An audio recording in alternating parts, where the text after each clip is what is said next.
Hi everybody, this is Art Florentina. I'm a survivor of a narcissistic family system. I was the scapegoat.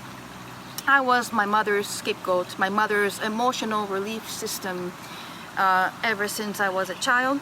And today, what I want to talk to you guys about is the joy of no contact.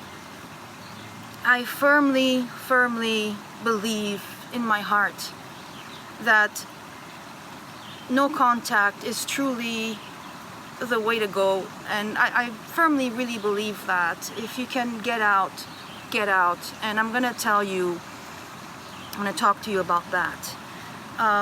Here's the thing. If you're wondering if you should go no contact or not, it's really simple, even though it's not. Of course it's not, but you gotta look at it this way. You gotta look at the patterns. You gotta look at the things of how history repeats itself over and over and over again in your family. How it doesn't matter how many times you try to speak that you're traumatized by somebody's abusive behavior. And yet, when you come from these unhealthy families, these families that normalize abuse, that normalize somebody's sick, disgusting, sadistic, evil behavior towards their son or their daughter, if you are experiencing these loops that go around in circles, then what you gotta do is you really gotta change something drastically. You gotta do something about it very drastically, or else things are going to continue being the same. Now, I have gone no contact with my mother. I've gone no contact with her many times. The mistake I made was that I actually kept the enablers in my life each time. I had such a strong attachment to my father, which was the good parent, because in my mind he was the one who was the good one. He was the one who understood me. I also was extremely attached to my brother because that's the only family I knew. And when we were children, we played together, we had our games together, we had our secret worlds together. And before, he's older than me, 5 years older than me, so there was a period of time where we would stick with each other while the crazy fights raged at home between my parents, and while she went nuts, and while she gave us the silent treatment and all this stuff. Of course I got the worst of it because he's the golden child, and I think he learned very quickly to just say yes, and to keep quiet and to basically just do what he was told. Whereas I did not do that. I wasn't capable of doing that. And also, our gender, me being the girl in the family, I was treated very differently than he was, being the boy in the family. Very differently by my mother. It wasn't the same thing at all. The expectations were completely different. I talk a lot about this in the previous videos, but I kept those people in my life when I went no contact with her, because I was so attached to them. I was so needing to have a family somewhere. I needed to know. I always in my mindset would say, okay, well, at least I have my brother and my father, at least I have this. And I would hold on to these people. And I would also hold on to boyfriends, terrible relationships, because I felt like I had nothing else to hold on to, And that's the thing. That's the thing. When you hold on to people that see the abuse and yet argue with you against it, it's like when you have, let's say you have a relationship, like a normal relationship, not with a narcissist, but like with a boyfriend or a girlfriend, and you guys get into a fight. And then there's that whole thing of okay, you each have to look at what you did and what can you do to take accountability and, sort it out. Sort it out, listening to each other and having empathy for one another and so on. But the thing is, when you're dealing with an abuser, like the way that I dealt with my mother, and you know, she hit me. She once hit me when I was holding my newborn child, and of course I attempted to leave that time, and it was always the enablers, the people, that the only family I had left that would draw me back in, that would, oh, you know, it's your character, oh, if you didn't do this, if you didn't do that, maybe this, maybe that, don't you know that this has happened when you know, it was always these freaking excuses, these, there was always something that they had to say.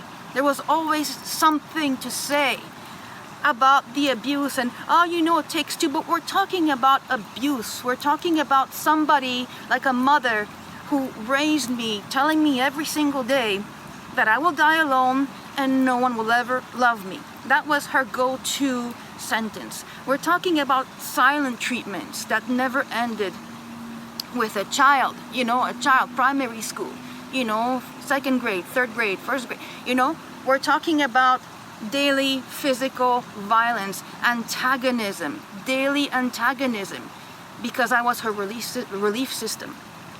And then you have these people that come and tell you, and also if you get a bad therapist as well, like someone who doesn't understand narcissistic abuse, they will come to you and they'll say, oh, you know, there's two sides to every coin, you know, yes, you know, this is happening, but no. And they will use all these sayings that apply to healthy relationships. Those things don't apply to abusive relationships. Abuse is abuse, dysfunction is dysfunction, but those people normalize abuse.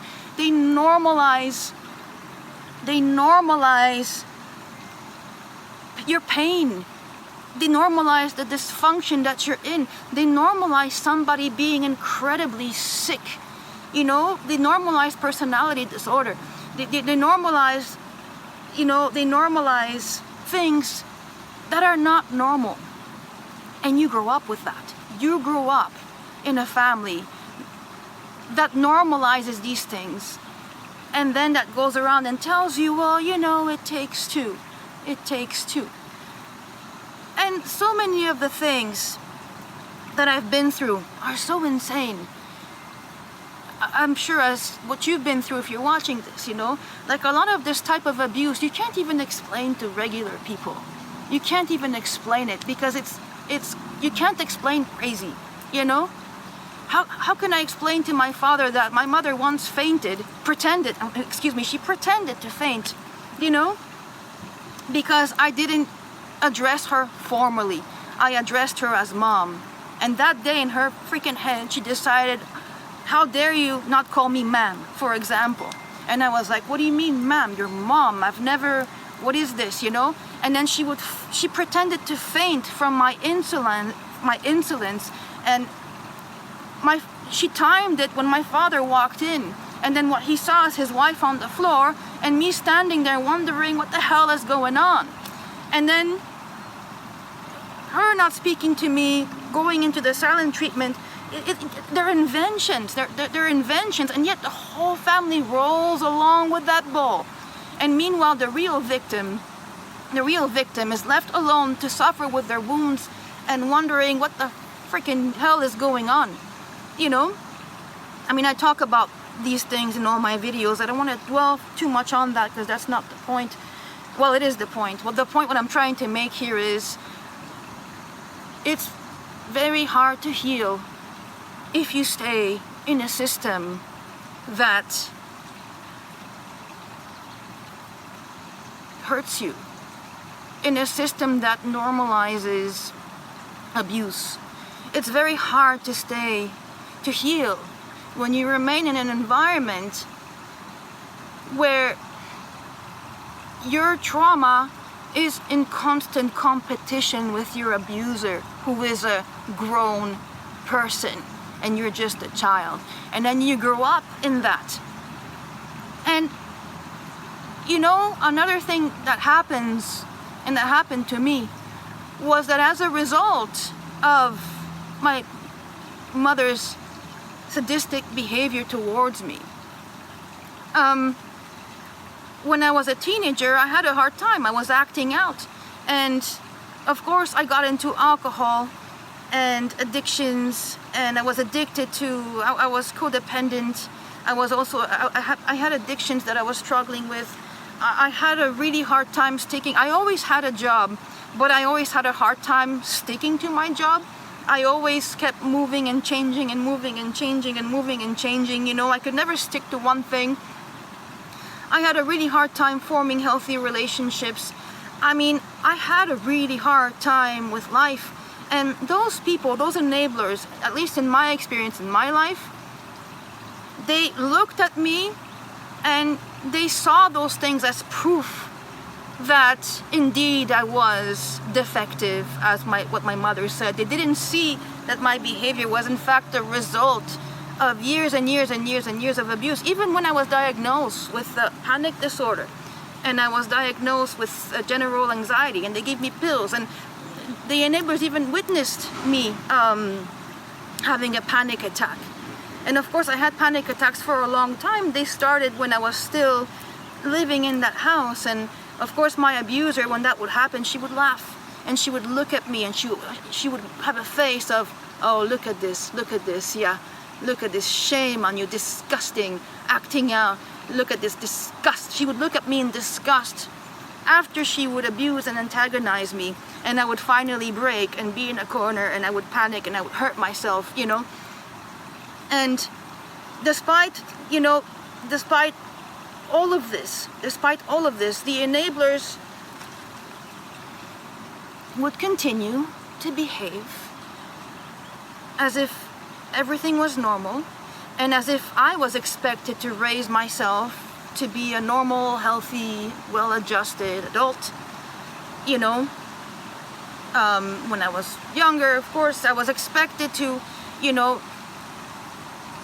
it's like you're supposed to raise yourself and you're supposed to know what to do with life and how to live your life and how to have healthy relationship despite the sabotage that parent has caused, and despite the pain and the trauma. You're supposed to apparently, you know, raise yourself to be a perfectly adjusted adult without help, because if you don't, that's proof that your abuser is correct about you. Now, I've been no contact for several years, and the biggest mistake I made, because I had to, you know, it took me a few tries to go no contact, and every time I kept the enablers in my life, every time.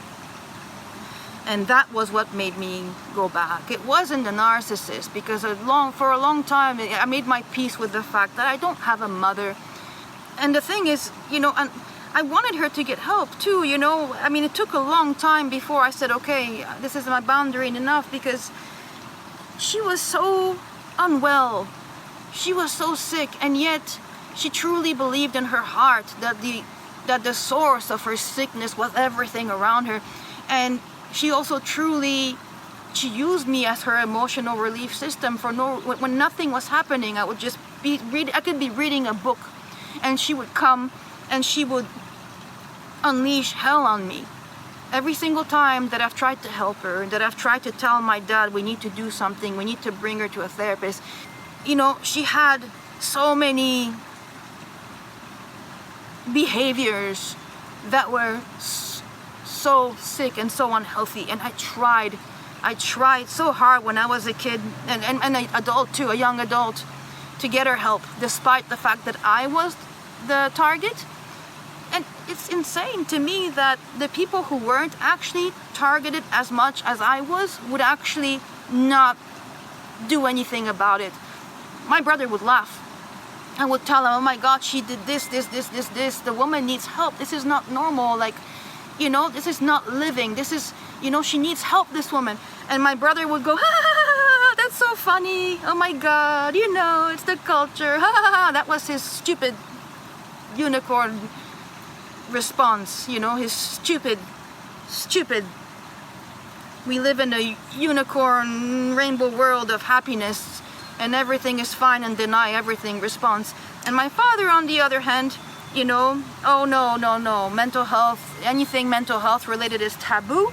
You can't get help because the family image or whatever, and mental health is a myth, and there's no such thing, and only crazy people, like, you know, go to the therapist and that kind of thing. So she was just allowed, and he would just bring home an ice cream, like he would bring home ice cream to her every day, and sugar, and feed her with stuff, because she also had she would eat her emotions away as well.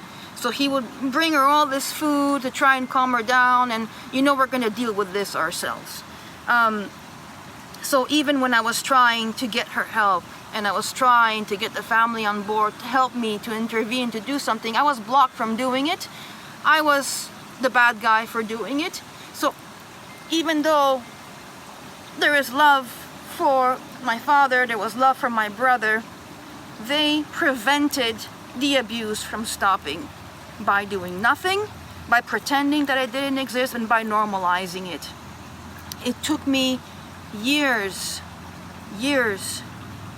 to grieve these relationships that were supposed to be the healthy relationships in my life.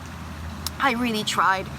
And when I went no contact for the final time, I made it very clear that I was never going to have a relationship with her again, and that was it. I really had to sit down and go, okay, if these people don't see what's going on, if they don't care that I'm getting sick, that this person's making me ill, that she put my child in danger, that she destroyed my childhood, she destroyed my teenagehood, she destroyed my potential, then they're not my allies, despite the love I have for them and despite how I feel about them. Any relations that anyone that has to do anything with her, I do not bring into my life. I haven't. And in the beginning, the healing, the grief it's hard to go through the injustice of it all. The fact that a lot of the stuff that I went through will never be acknowledged, and accepting the fact that I will actually never have justice. There will never be healing from that family. There will never be justice. I will never have validation from any of them. In fact, they probably, still see me as the bad character because they've been brainwashed into believing that. And yet, if I look around myself, I have a good relationship with my husband. I have a good relationship with my kids. I have a good relationship with the people I work with. Things are very peaceful. My kids are teenagers now, and the fact that they come to me with their problems, they talk to me, and my son, we were joking about some stuff, and it's not really relevant. We're talking about some stuff, and he was like, well, I don't have a problem because I have very loving parents. He just said, I have very loving parents, and I was like, wow, how cool is it that he feels that way?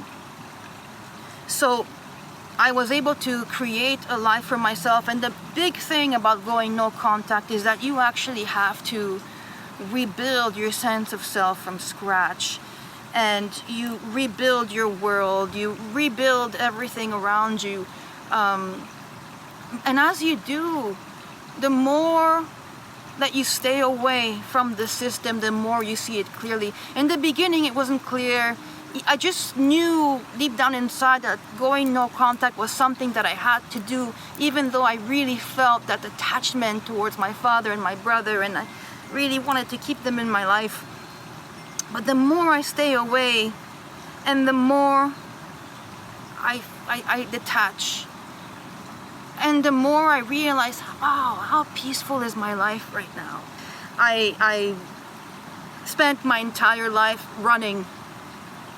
I experienced poverty, I've been in situations so dodgy, such dodgy situation with such dodgy people, and inviting unhealthy relationships in my life. It was such a journey, as I was growing up. But now that I finally, I kept persevering, and I kept going, okay, there's no one, and I'm alone. and there's no one, there's absolutely no one. I am absolutely alone, and this is true. You know, there was a period in my life where I traveled abroad and I was absolutely alone, and the only companionship I got was from playing online games. You know, I would play online games, and then I would like sort of, that would be my social, you know, other than like going to work. That was the only social. But then, you know, of course I developed things that I did during that time. I went to the gym, I started taking care of myself. The drinking, it took a while. It took a long time for the drinking to stop. It took a while. But after a while, you have to start listening to your body, you know what I mean? And I did. And so the longer I stayed away, the longer I was able to detach from those feelings. And then the longer I stay away, the healthier my life gets. And the longer I stay away, the easier it becomes for me to be myself, for the shame to diminish, for the anxiety that hits every night.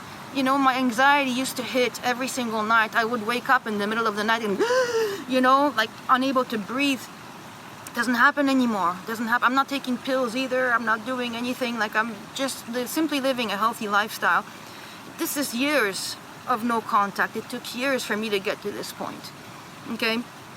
So I wanted to share this with you guys because I want to give you guys hope that there is a future for you. There is, okay? Look, whether you're in your room and they're across, you know, the door, and you can hear and feel the wrath, or whether you're, you know, all alone in your apartment and you have no friends, no family, no one to go to, you know, whether you're struggling with bad relationships or can't find your place in the world, don't give up, okay? Don't give up, because it's baby steps, okay? You gotta take baby steps towards healing. And your entire focus needs to be your healing. And you must give yourself permission to be selfish, to say no, to take care of your space, to cut out anybody who's affiliated with those people. If you can't, then hold on to yourself and make your escape plan. Hold on to yourself, okay? Because there will come a day, okay? One day it will happen, okay? Even though you don't feel it, you might not feel it right now, one day it will happen, okay? Things will get lighter, things will get better. So don't give up, okay? Baby steps. What do you have to do? What do you have to do? You know, what do you have to do?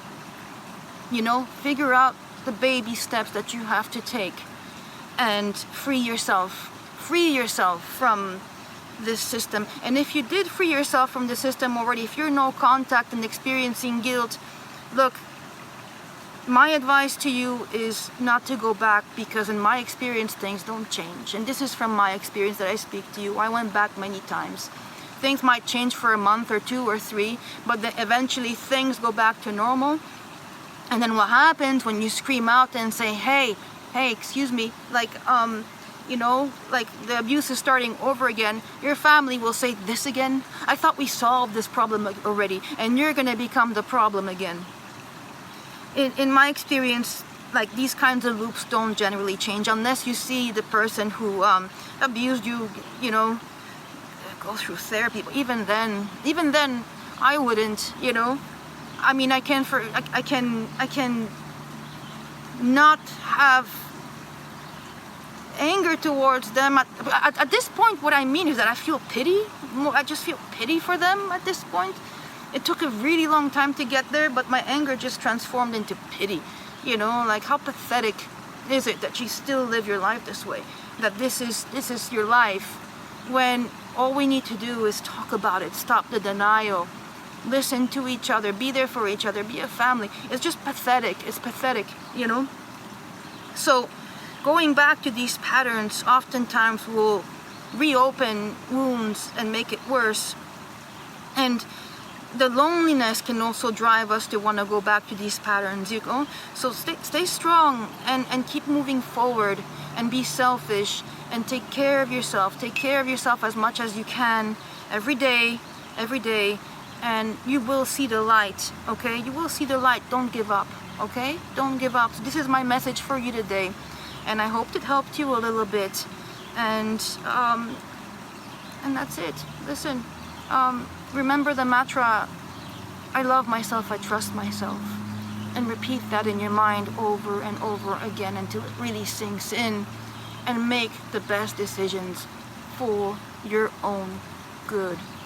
The emotions will pass eventually, but your life needs to take a course that is in your best interest. So remember that, and I wish you well. Peace.